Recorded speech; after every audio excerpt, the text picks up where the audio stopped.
You brush, floss, rinse, and still you worry that your breath will betray you in a close conversation. That sinking feeling before a meeting, the hesitation to lean in during a date, the sudden self-consciousness when someone steps back after you speak. Halitosis can be more than a nuisance. Often the solution isn't another stronger mouthwash. Sometimes the culprit is hiding in a surprising place. The tonsils. Tonsil stones, tiny, smelly pockets of debris lodged in the folds of your tonsils, are common and often fixable, but they're only one possible cause. If this is happening to you, here's how to check quickly, run a safe 48-hour trial that may point to the source, and decide whether you need professional care. We'll cover 3 quick home checks that take about a minute. Then we'll walk through a focused 48-hour routine to help narrow down where the odor is coming from. You'll get clear guidance on what to look for, what to avoid doing, and what to track so that if you do see a clinician, your visit will be efficient and useful. If this resonates with you, type 1 in the comments, and then keep watching for the hands-on demo linked in the description. Breath odor starts with chemistry. Your mouth is a small ecosystem. Bacteria, food particles, saliva, and tissues interact constantly. When bacteria break down proteins, especially those containing sulfur, they release volatile sulfur compounds, or VSCs, the molecules behind the classic rotten egg smell. Not all bad breath smells the same, and those scent differences can give clues. A sulfurous smell usually points to bacterial breakdown in the oral cavity. A sweet or fruity scent may suggest ketosis or poorly controlled diabetes. An ammonia-like odor can raise concern for reduced kidney function. Reflux can add an acidic or sour component, but smell alone is rarely definitive. That's why we focus on simple tests that help localize where the problem is coming from. The first set of checks is designed to identify the most common reservoirs: the tongue, interproximal and periodontal spaces, and the tonsils. Each test is quick, low risk, and tells you something useful. Begin with the tongue scraper test. Using a soft plastic or metal tongue scraper, gently start at the back of your tongue and pull forward toward the tip a few times, rinsing the scraper between passes. If you don't have a scraper, a clean spoon edge can work in a pinch, but a proper scraper is more comfortable and effective. Hold your mirror, stick out your tongue wide, and scrape from as far back as you can without gagging, with gentle pressure. Smell the material on the scraper. If it carries a stronger odor than you notice when you breathe out normally, or if it looks coated, white, yellow, or gray, that suggests the tongue surface is a major contributor. Tongue coating traps bacteria and debris, and it often responds to targeted cleaning within days. Next, do the floss or gauze test for interproximal or restorative reservoirs. Take a fresh length of dental floss and pass it between a few teeth, especially where you think food gets stuck or where you have crowns or bridges. If flossing between certain teeth releases a foul smell, that points to a localized source. Periodontal pockets, decayed margins, or poorly fitting restorations can trap odor-causing bacteria. If you prefer gauze, wrap a moistened piece around your index finger and slide it gently along the gum line between teeth. Smell the gauze afterward. A strong, localized smell on floss or gauze suggests dental pockets or restoration issues rather than a general surface problem. Finally, perform a safe visual tonsil check. Stand in good light and, using a mirror, open wide and say "ah" to expose the back of your throat.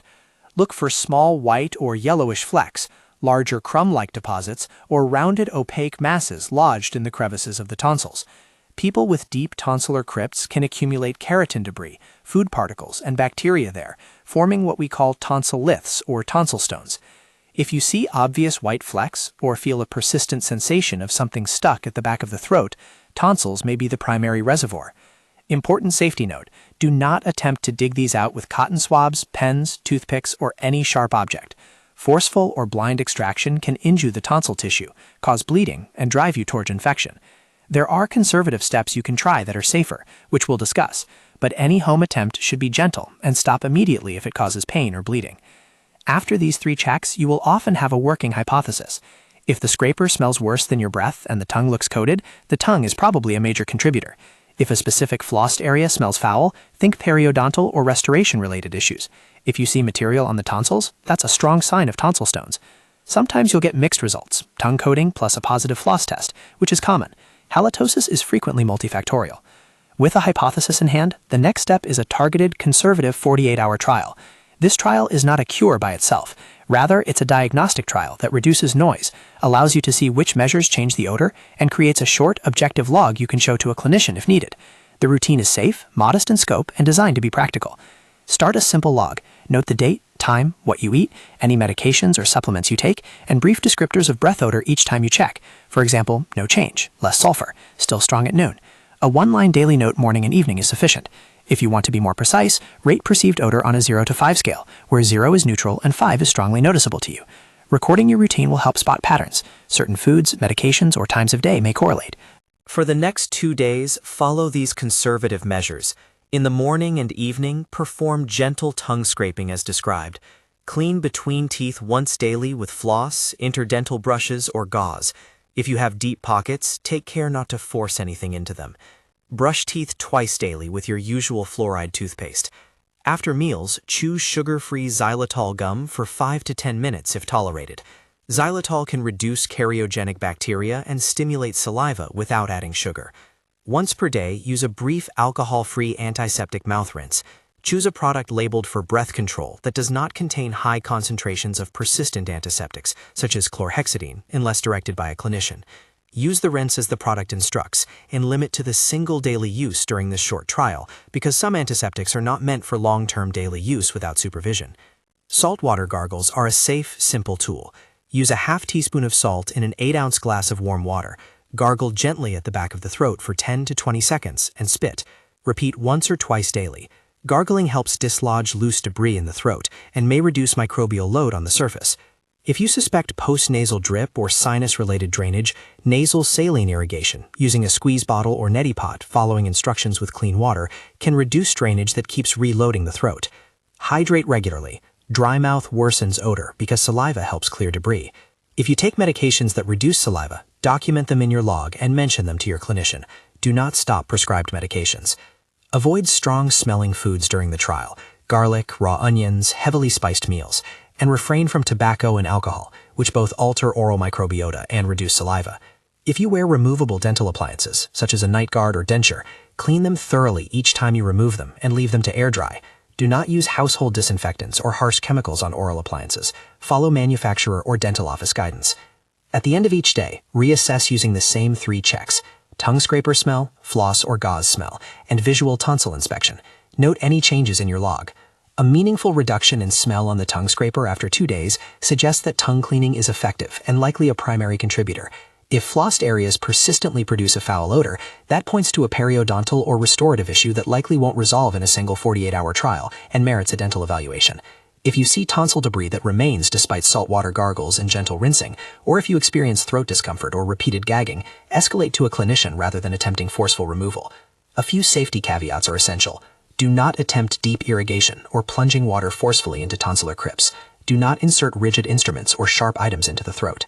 Stop any self-care that causes pain or bleeding, and contact a clinician. Short-term rinses and antiseptics can be reasonable during a diagnostic trial, but chronically using strong antiseptic mouthwashes without supervision is not recommended. If you are pregnant, immunocompromised, or have a bleeding disorder, consult a clinician before trying even gentle throat irrigation. Let's translate these steps into recognizable scenarios, because real-world examples often make the pathway clearer.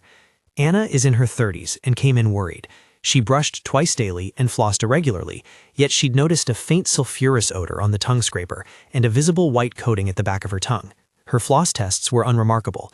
After committing to the 48-hour routine, scraping morning and night, daily flossing, sugar-free xylitol gum, and saltwater gargles, she recorded notable improvement by day 2. The coating looked thinner, the smell eased, and she felt more confident in close conversations. For Anna, tongue cleaning and improved interdental hygiene were sufficient initial steps, with a follow-up plan to reassess in 2 weeks. Marcus presents differently. He's in his late 40s and has a history of bleeding gums and intermittent gum swelling. His floss test produced a localized, persistent odor around 2 specific lower molars, and the tongue scraper wasn't markedly worse. His 48-hour trial produced little change in the floss test results. Marcus's pattern suggests periodontal pockets or failing restorations supplying ongoing malodorous bacteria. For Marcus, the logical next step is a dental evaluation with probing, possible radiographs, and a plan that may include scaling and root planing, restoration repair, and a multi-week follow-up to monitor improvement. Periodontal changes generally take weeks to months to respond to therapy. Short trials will rarely resolve them fully. Leah's story points the way to ENT pathways. She reports frequent postnasal drip, a morning crusty sensation in the throat, and intermittent visible debris in her tonsillar crypts. Her tongue scraper was moderately coated, and her floss test was largely negative. Her tonsil check revealed small crumb-like material nestling in the folds. For Leah, conservative measures, saltwater gargles, nasal saline irrigation, and the 48-hour routine are reasonable first steps. If debris and odor persist or she experiences repeated throat irrigation, foreign body sensation, or large tonsillitis visible in the office, referral to ENT for evaluation is appropriate. ENT can assess for chronic tonsillitis, evaluate crypt anatomy, and discuss options that range from in-office debridement to procedures addressing the tonsil surface. Surgery is a last resort and is weighed against symptom burden and risk. These examples illustrate the diagnostic principle: identify the reservoir before escalating. Short-term improvements after tongue-focused care point to the tongue as the major reservoir. Persistent localized odor on floss points to periodontal or restorative issues. Visible tonsil debris that does not clear with gentle measures suggests tonsillar involvement and may require ENT input. Now a deeper look at tonsil stones themselves. Tonsils are not smooth organs.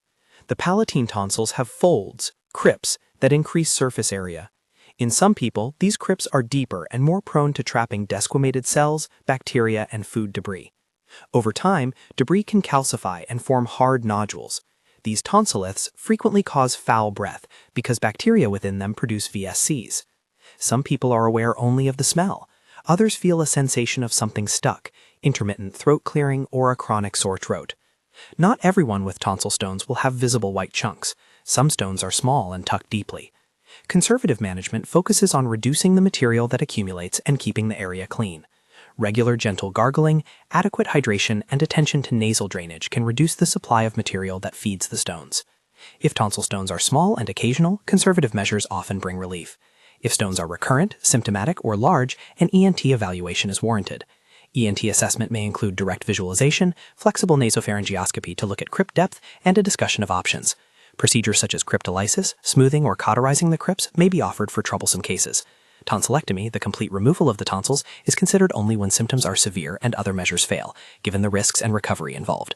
Any procedural decision should be individualized and involve explicit discussion about benefits, recovery, and alternatives. Back to practical home measures during the trial.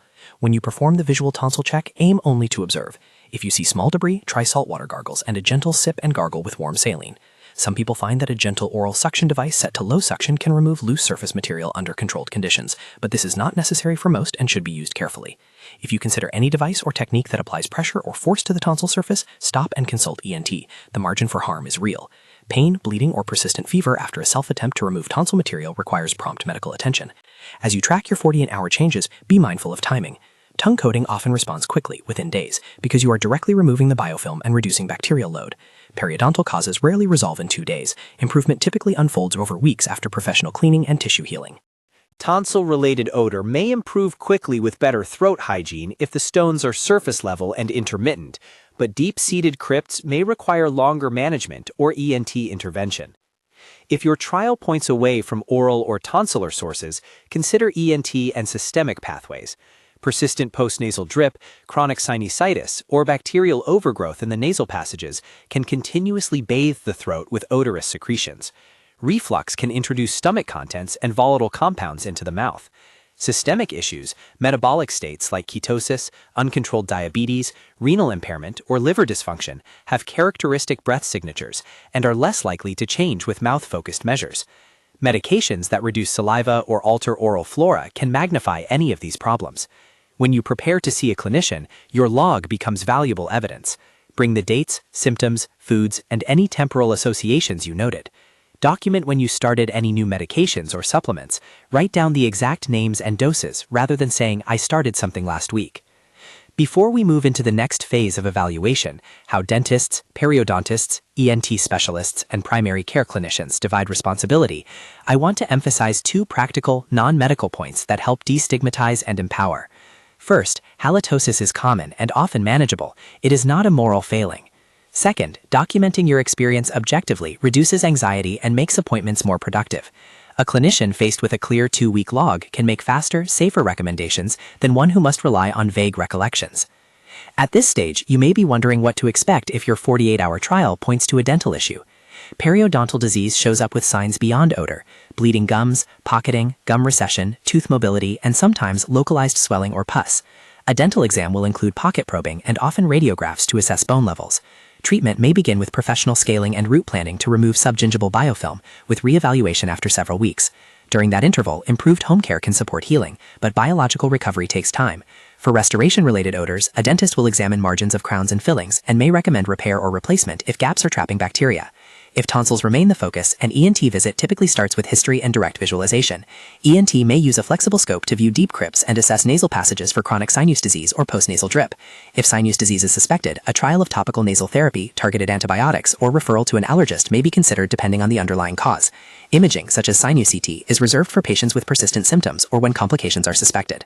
We're approaching the decision point where your log, the home checks, and the 48-hour trial together point to a next step. If your tongue scraper improved, continue the daily regimen and reassess at 2 weeks. If flossed sites continue to smell or bleed, schedule a dental visit and bring the entry from your log that documents persistence. If tonsil debris persists despite gentle measures, schedule ENT and bring the dates and descriptions, and mention any repeated sore throat, bleeding, or breathing difficulty. There are red flags that require more urgent evaluation: significant throat pain, high fever, difficulty breathing, difficulty swallowing, visible bleeding, or sudden changes in voice or breathing. If you experience any of these, seek prompt medical attention. As we prepare to dive deeper into periodontal specifics, ENT diagnostics, and practical scripts you can use at appointments, phrases that make it easy to communicate what you've already tried and what you tracked, keep holding on to what you observed in your 3 checks. Those simple data points will guide the rest of the process. When the home checks and 48-hour trial point us towards a likely source, the next steps are clearer and more efficient. Let's start by zooming in on periodontal and restorative causes. Because these are common, they often need professional care, and the timelines for improvement are different from tongue or tonsil-related issues. Periodontal disease is not just bleeding gums. It's a chronic inflammatory condition in which the supporting tissues around the teeth harbor subgingival biofilm in pockets below the gum line. Those pockets are excellent hiding places for anaerobic bacteria that produce volatile sulfur compounds. If your floss or gauze test produced a localized persistent smell, especially in an area that bleeds when you brush or where the gum line looks receded, that's a red flag for pocketing or failing restoration supplying bacteria. During the dental assessment, clinicians will measure pocket depths with a probe and usually take radiographs to evaluate bone support. The treatment frequently begins with scaling and root planing, a deep cleaning below the gum line to remove the subgingival biofilm and calculus. That process reduces bacterial load and gives the tissues a chance to heal. It's important to set realistic expectations. Bacterial communities in periodontal pockets do not vanish in 2 days. You may notice subjective odor reduction within a week as surface load decreases, but meaningful clinical improvement in pocket depth and tissue health usually unfolds over several weeks to months and requires follow-up care. After scaling and root planing, your dentist or periodontist will reevaluate the sites and may recommend adjunctive measures, improved home care, more frequent hygiene visits, targeted antimicrobial strategies, or referral to a periodontist for advanced therapy if pockets persist. For patients like Marcus in our example, who showed persistent localized odor and bleeding, the 48-hour trial functions as diagnostic evidence that supports scheduling a dental visit and prioritizing the affected sites. Restorations, crowns, bridges, large fillings, and root canal-treated teeth can be reservoirs when margins fail or when cement breaks down. Food impaction around a poorly fitting crown can cause a persistent, localized odor, even when the rest of the mouth seems clean. If your floss test smells worst by a specific crown or bridge, or if you notice an exact tooth that is sensitive, chipped, or uncomfortable, mention that specifically to your dentist. Repairing or replacing the restoration often resolves the source, but the clinician must evaluate the tooth and rule out recurrent decay or endodontic involvement. As with periodontal disease, restoration-related odor typically requires clinician intervention. The short 48-hour trial will let you know whether home measures are likely to be sufficient or whether restorative care is the appropriate next step. Now let's return to tonsil stones and deeper ENT considerations. Tonsilliths form in the crypts of the palatine tonsils. For some people, crypt anatomy is shallow and stones are uncommon. For others, deeper crevices encourage accumulation. When tonsil stones are small and superficial, conservative care can be very effective. Regular saltwater gargles, gentle tongue cleaning, hydration, and attention to nasal drainage often reduce the supply of debris that forms stones. For symptomatic or recurrent tonsilliths, an ENT evaluation is the logical next step. ENT assessment usually begins with a careful history and direct visualization. An ENT may perform flexible nasopharyngoscopy, passing a thin, flexible scope through the nose to inspect the nasopharynx, oropharynx, and tonsillar crypts, to assess crypt depth, identify inflamed tissue, and look for associated nasal or sinus issues. If chronic sinusitis or significant postnasal drip is suspected, imaging such as sinus CT can be helpful to define sinus anatomy and chronic changes.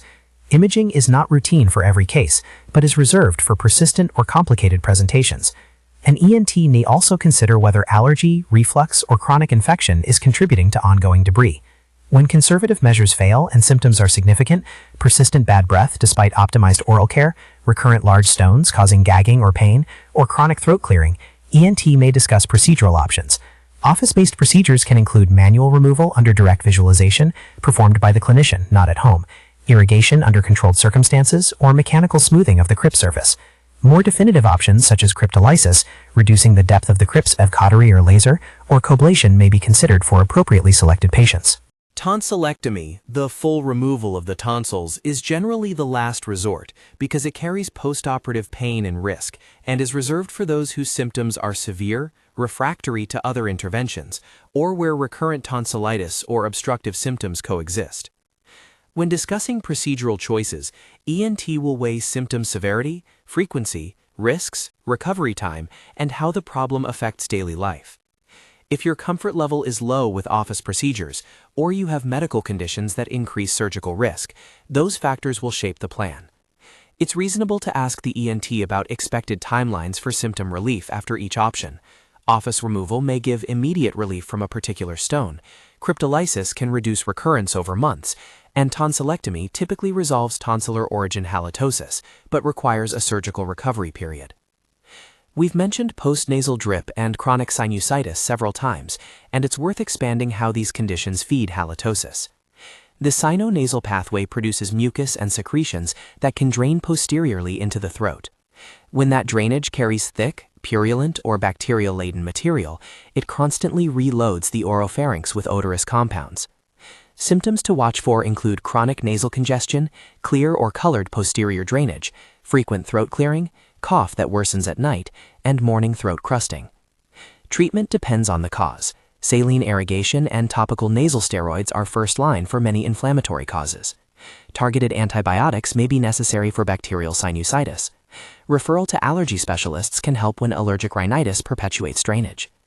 ENT evaluation will determine whether imaging or in-office procedures are indicated, particularly when conservative therapy fails. Beyond local oral and ENT sources, systemic conditions and medications deserve attention. Metabolic states can produce characteristic breath odors. Ketosis, whether from fasting, very low carbohydrate diets, or uncontrolled diabetes, often yields a sweet or fruity/acetone-like breath. Uremia associated with renal dysfunction can cause an ammonia-like odor. Hepatic insufficiency can lead to a musty or sweet smell. Reflux disease can add an acidic or sour component by exposing the mouth to gastric contents. If you suspect a systemic cause, particularly if the breath change is accompanied by other symptoms such as polyuria, unintentional weight loss, reduced urine output, jaundice, severe fatigue, or cognitive changes, seek evaluation with your primary care clinician promptly. Medications and supplements commonly affect salivary production and oral flora. Many medications have anticholinergic effects or otherwise reduce salivary flow. Certain antihistamines, some antidepressants, antipsychotics, and older antihypertensives can contribute. Inhaled medications for asthma and COPD, certain supplements, and even overuse of alcohol or tobacco also alter the oral environment. Rather than stopping any medication, document exactly what you are taking, drug name, dose, start date, and discuss the concern with your prescriber. In many cases, a medication adjustment, a saliva-stimulating strategy, or targeted dental ENT care can mitigate the breath issue while preserving necessary therapy. To make clinical visits efficient and useful, here are short scripts you can bring to appointments.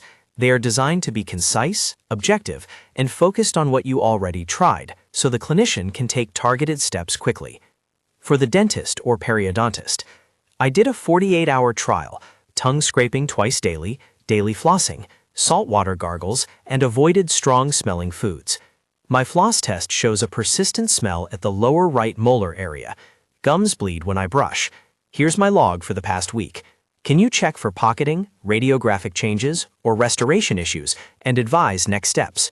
For the ENT, I have recurrent throat odor and visible small debris in my tonsillar crypts, despite saltwater gargles and nasal saline. I often have post-nasal drip and morning throat crusting. The problem persists after 2 weeks of conservative care. Can you evaluate my tonsils and nasal passages, possibly with flexible endoscopy, and advise whether office removal, cryptolysis, or other interventions are appropriate? For the primary care clinician, my breath has a persistent change that hasn't resolved with oral hygiene or ENT dental measures. I'm concerned about possible metabolic or systemic causes. Here's a timeline of symptoms and a medication list. Can we check A1C glucose, basic metabolic panel/renal function, liver tests, and consider reflux or other systemic screening as indicated? Bring your written log, and if possible, photographs taken in good light showing visible tonsillar debris or areas of concern. A single clear photo of a tonsil bearing visible material is often more informative than a verbal description alone. Include the exact dates and timing of your 48-hour trial and any subsequent measures so clinicians can correlate. Let's expand the 2-week follow-up plan, what to expect and when to escalate. After the initial 48-hour diagnostic trial, continue the conservative measures for up to 2 weeks while tracking progress daily. For tongue-related odor, many people notice significant improvement within a few days to a week when scraping and proper hydration are maintained. Continue gentle scraping twice daily, keep interdental cleaning consistent, and reassess at 2 weeks. If the tongue remains coated and odor persists despite compliance, consider whether an underlying cause, dry mouth, medications, reflux, or candida or hair growth in immunocompromised patients, needs evaluation. For periodontal or restoration-related odor, expect a longer course. If you have persistent floss test odor after the 48-hour trial, schedule a dental visit within a week or 2. After professional cleaning or restorative correction, allow several weeks for tissue healing and microbial shift. A typical periodontal reevaluation occurs at about 4 to 8 weeks after scaling and root planing to determine additional needs. Maintenance visits and improved home care may be required every 3 to 6 months thereafter, depending on disease severity. For tonsillar issues, continue conservative measures for up to 2 weeks. If visible debris decreases and subjective odor improves, maintain the routine and reassess at 2 weeks. If debris or odor persists or symptoms such as repeated sore throat, increasing gagging, bleeding, or difficulty swallowing occur, schedule an ENT appointment. The ENT can then discuss office removal options and decide whether procedural intervention is appropriate. If ENT recommends any procedure, they should explain expected outcomes and the timeline for recurrence or resolution. Across all pathways, keep documenting. A clear 2-week timeline, what you did each day and how odor changed, gives clinicians actionable data. It reduces guesswork and speeds diagnostic decisions.